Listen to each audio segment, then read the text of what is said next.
Good morning, or good evening, or whenever you've chosen to join us today for today's daily workbook lesson of the Course in Miracles, a retraining of our minds. Today's lesson is number 136. Sickness is a defense against the truth. Wow. No one can heal unless he understands what purpose sickness seems to serve. For then he understands as well its purpose has no meaning. Being causeless and without a meaningful intent of any kind, it cannot be at all. When this is seen, healing is automatic. It dispels this meaningless illusion by the same approach that carries all of them to truth and merely leaves them to disappear. Sickness is not an accident. Like all defenses, it is an insane device for self-deception. And like all the rest, its purpose is to hide reality, attack it, change it, render it inept, distort it, twist it, or reduce it to a little pile of unassembled parts. The aim of all defenses is to keep the truth from being whole. The parts are seen as if each one were whole within itself. Defenses are not unintentional, nor are they made without awareness. They are secret magic wands you wave, secret magic wands you wave when truth appears to threaten what you would believe. They seem to be unconscious, but because of the rapidity with which you choose to use them, in that second, even less, in which the choice is made, you recognize exactly what you would attempt to do and then proceed to think that it is done. Who but yourself evaluates a threat, decides escape is necessary, and sets up a series of defenses to reduce the threat that has been judged as real? All this cannot be done unconsciously. But afterwards, your plan requires that you must forget you made it, so it seems to be external to your own intent, a happening beyond your state of mind, an outcome with a real effect on you instead of one affected by yourself only. It is this quick forgetting of the part you play in making your, quote, reality, which makes defenses seem to be beyond your own control. But what you forgot can be remembered, given willingness to reconsider the decision which is doubly shielded by oblivion. Your not remembering is but the sign that this decision still remains in force as far as your desires are concerned. Mistake this not for fact.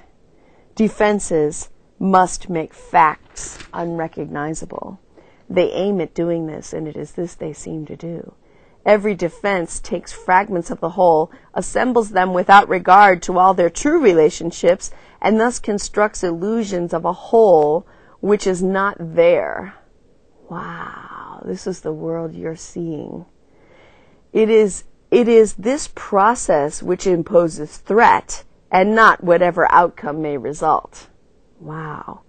So we're dealing with the way your mind works, aren't we?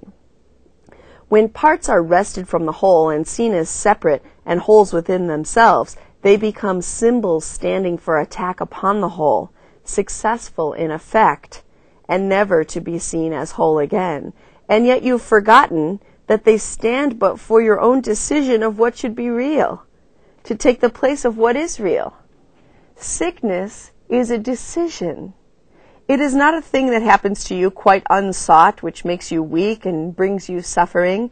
It is a choice you make, a plan you lay when for an instant truth arises in your own deluded mind, and all your world appears to totter and prepare to fall. Now are you sick that truth may go away, oh my goodness, and threaten your establishments no more?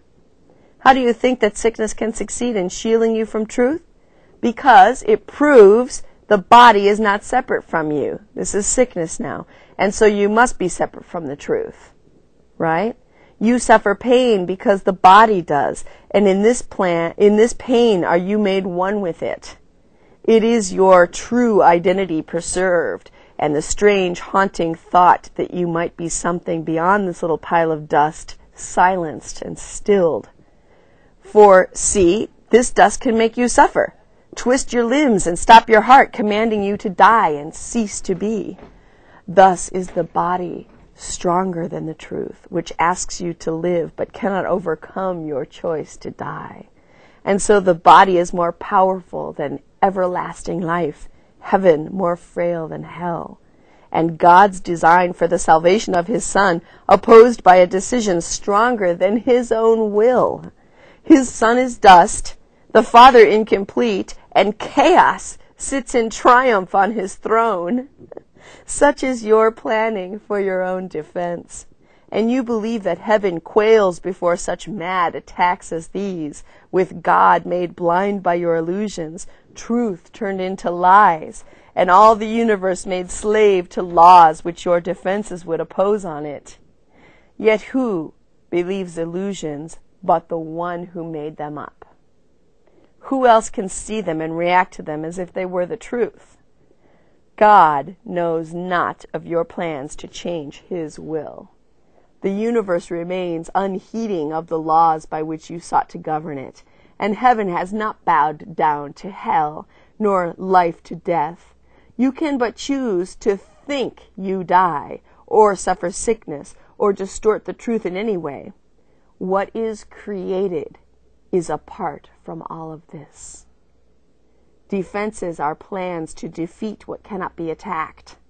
What is unalterable cannot change, and what is wholly sinless cannot sin. Such is the simple truth. It does not make appeal to might nor triumph. It does not command obedience, nor seek to prove how pitiful and futile your attempts to plan defenses which would alter it. It merely wants to give you happiness, for such its purpose is. Perhaps it sighs a little when you throw away its gifts, and yet it knows with perfect certainty that what God wills for you must be received. It is this fact which demonstrates that time is an illusion, for it lets you think what God has given you is not the truth right now, as it must be. The thoughts of God are quite apart from time, for time is but another meaningless defense you made against the truth. Yet what God wills is here, and you remain as he created you. Truth has a power far beyond defense, for no illusion can remain where it has been allowed to enter in. And it comes to any mind that would lay down its arms and cease to play with folly. It is found at any time, today, if you will choose to practice giving welcome to the truth. That is our aim today, and we will give a quarter of an hour twice to ask the truth to come to us and set us free. And truth will come, for it has never been apart from us. It merely waits for just this invitation which we give today. We introduce it with a healing prayer to help us rise above defensiveness and let the truth be as it always has been.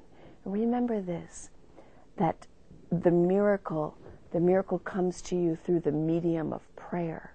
Prayer is the medium of miracles, right? So we stay in conscious contact with God. We stay in prayer all the time to see miracles happening all around us.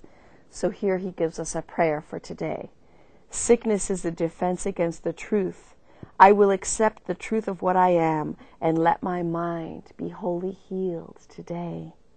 Healing will flash across your open mind as peace and truth arise to take the place of war and vain imaginings.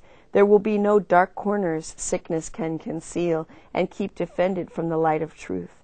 There will be no dim figures from your dreams, nor their obscure and meaningless pursuits with double purposes insanely sought remaining in your mind. It will be healed of all the sickly wishes that it tried to authorize the body to obey. Now is the body healed because the source of sickness has been opened to relief. And you will recognize you practiced well by this. The body should not feel at all. If you've been successful, there will be no sense of feeling ill or feeling well, of pain or pleasure. No response at all is in the mind to what the body does. Its usefulness remains and nothing more.